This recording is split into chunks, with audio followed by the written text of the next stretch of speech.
நடப்பு ICC T20 உலகக்கோப்பை cricket தொடரில் சாம்பியன் பட்டம் வென்றுள்ளது ரோஹித் சர்மா தலைமையிலான இந்திய அணி.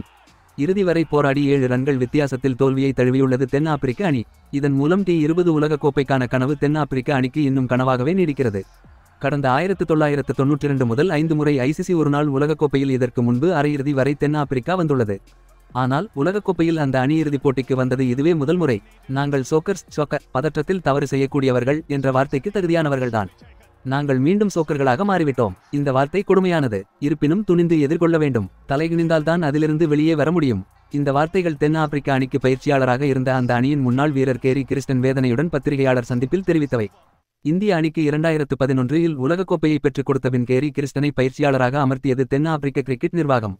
ஏறக்குறைய 2 ஆண்டுகளாக பயிற்சியளித்த கிறிஸ்டன் அணியின் ஒட்டுமொத்த அமைப்பையும் மாற்றினார். ஆனால் 2013 ஐசிசி சாம்பியன்ஸ் கோப்பை போட்டியின் அரையிறுதியில் இங்கிலாந்திடம் வெல்ல வேண்டிய ஆட்டத்தில் பதற்றத்தில் விக்கெட்டுகளை இழந்து தென்னாப்பிரிக்கா தோற்றது. இந்த தோல்விக்கு பின் அதிருப்தி அடைந்த கிறிஸ்டன் சோக்கர்ஸ் என்ற அடையாளத்தை ஏற்றால்தான் அதிலிருந்து வெளியே வர முடியும் என்று காட்டமாக விமர்சித்து பயிற்சியாளர் பதவியிலிருந்து விலகினார். இதுவரை 1992, 1999, 2007, 2015, 2023 ஆகிய ஆண்டுகளில் ஐசிசி ஒருநாள் உலகக்கோப்பையில் அரையிறுதி வரை சென்றுள்ள தென்னாப்பிரிக்கா ஒருமுறை கூட இறுதிப் போட்டிக்கு சென்றதில்லை.